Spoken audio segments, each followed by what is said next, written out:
directly, taking us back to 2008. First time we did this, right? Yeah. All right. Something like that. First question for Sylvia. Center row, number 2.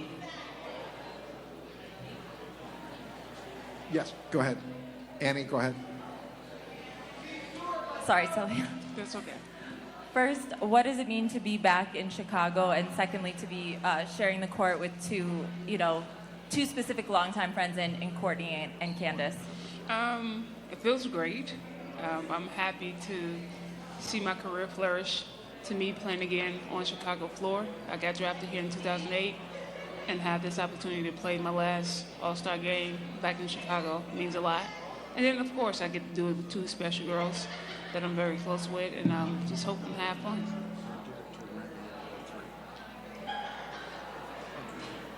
Front row to your right. James K., Chicago Tribune.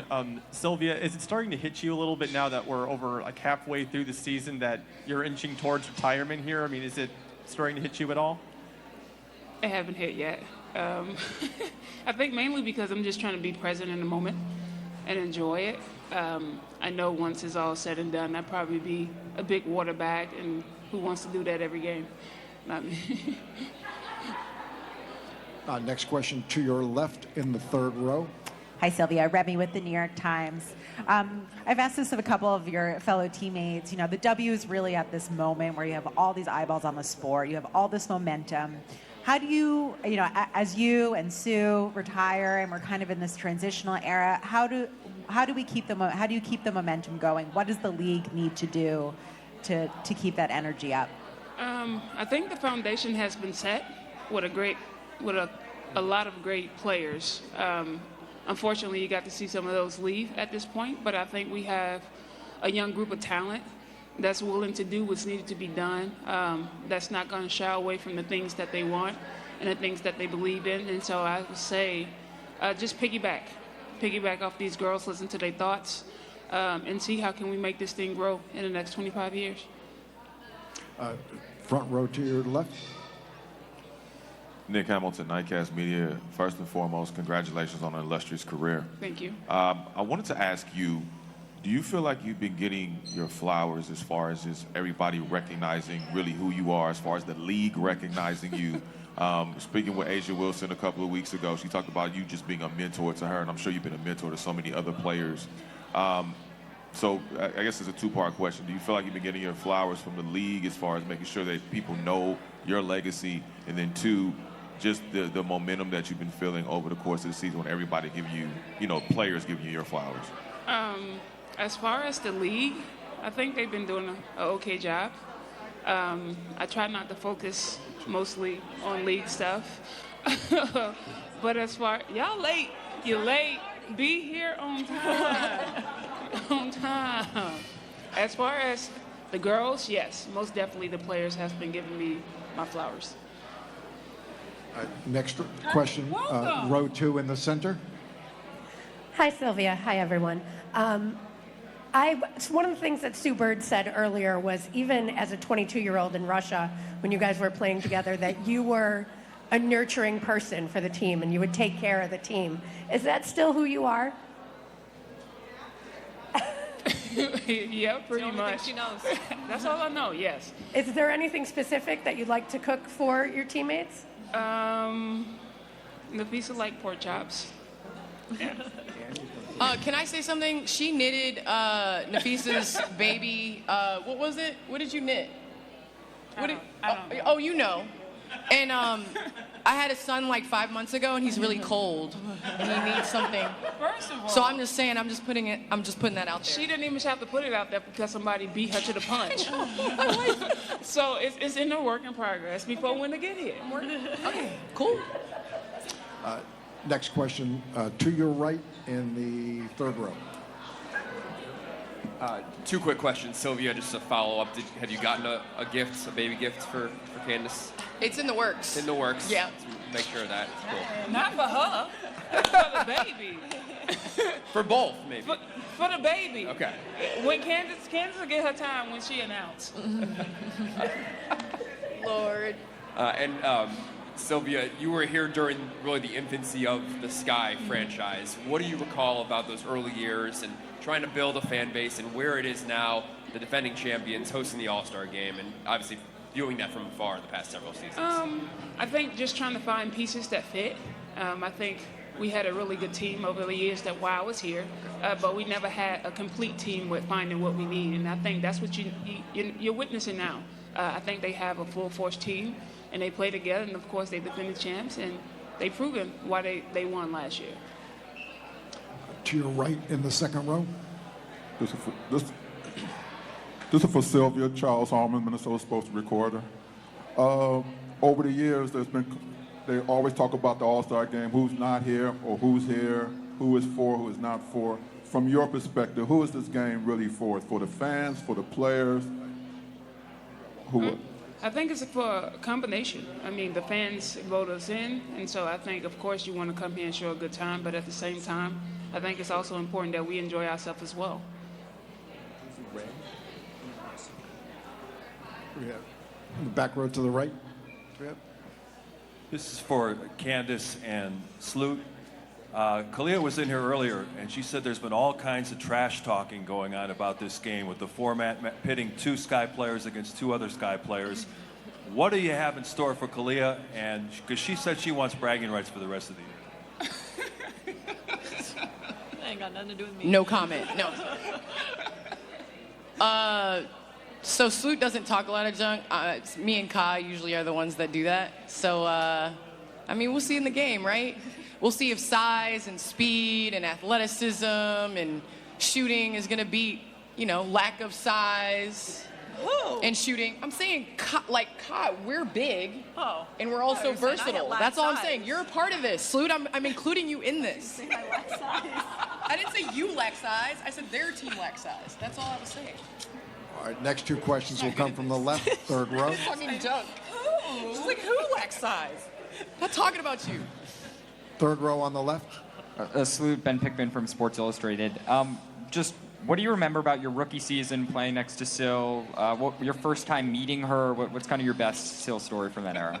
Kind of what we talked about earlier. I just remember how she was young still then too. I mean, we had an older team. But she was one of the younger ones, and she was just, the mom of the team and always nurturing. She really took care of us rookies. I think there was like a few of us that year, and she made sure we knew what the heck was going on, and really took me under my wing, made me feel comfortable and that, I deserved to be here and they wanted me here. I think that was like the biggest thing, and my mom really appreciated it. She still loves Sylvia to this day because she knows that she really did take care of me while I was here. To your left in the last row. For Candace and for Courtney, just if you could share some of your observations since winning the championship last year, just how different things might seem at games, around town, what you've noticed, just maybe buzz of fans for the Sky. Go ahead, Candace. I mean, I think just to piggyback off of last year, just seeing Wintrust filled with people, like seeing Wintrust like sold out and the excitement around basketball. Like driving down the highway, there's nothing like looking up to your right and seeing a billboard, congratulating us, and then also, announcing All-Star being here. I think there's an excitement around basketball, and I think, we're able to use that because there's a youth tournament that's coming in as well. So I think there's definitely an excitement in Chicago about basketball.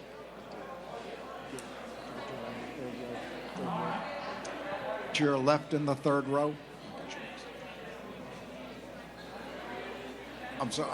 Annie, I apologize. It's okay. Annie, go ahead. Sorry, guys. Sloot and Candace, I saw you guys out with Allie, as she's warming up. What was your message to her as she attempts to make history, not just in the WNBA, but, NBA as well? Well, for me, I'm just trying to keep her relaxed and just telling her just have some fun with it. She did not want to do it again. She announced her retirement from the three-point contest last year because she gets all nervous. I mean, it makes me nervous too. So I just want her to have fun because that's when she's at her best, and enjoy it because it's in front of her. A bunch of family and friends will be here for her in a couple hours, and do what she does. The rest will take care of itself.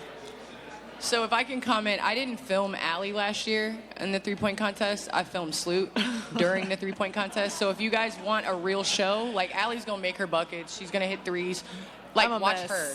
It is the best thing ever. So that video is gonna be a throwback. I'm gonna post that online because it is the best. Next question to your left in the third row.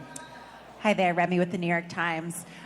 With Sylvia and Sue retiring, how would you guys describe this era for the W, and what would you like to see the league do next to continue this momentum? Well, for me, I've played against Sylvia since I was 14. Like, coming to these tournaments and, you know, walking in, and she was the same size and build at 14. Yes, she was. Very scary. And Sue, the same thing, just scary skills and scary to play against. And I think for me, it's like your game is raised whether you're on as teammates or whether you're opponents. We've competed against SEC, national champions, WNBA, together with the Olympics. So I think this era of basketball has been, those two have been dominant. And they've really had a hand in the direction of the way basketball is played, as well as all of us having to level up because we're competing against them or with them.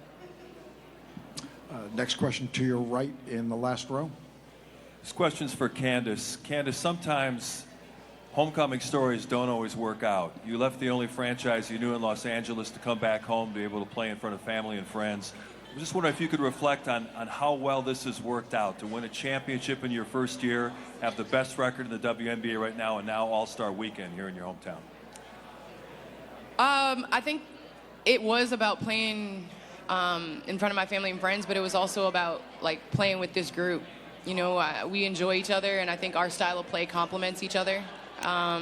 Regardless of whether it worked out, I told Sloot even last year when I think we were like not even 500 last year, and I was like, regardless of how this works out, like, I think we all made the best decision. And I think we realized from last year, it's not how you start, it's how you finish. So yeah, we're there now, but we still have some things that we have to do and accomplish before then. Next question to your left in the front row. Hey there, another one for Candace.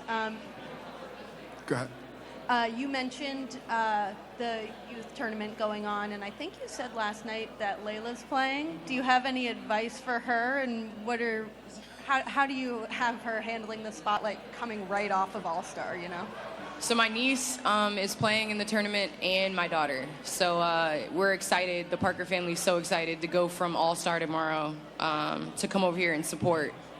Listen, I'm just happy regardless of whether, I don't care how many buckets she gets, how many rebounds she gets or assists, whatever. I just want her to love the game and, love what she's doing. And then honestly, I think, you know how I feel about sports and the development of young girls and how crucial it is. So I think all of us have benefited from sports through life skills and through teamwork and through all of those things. So regardless of whether she puts on a professional jersey or not, I'm a proud mom.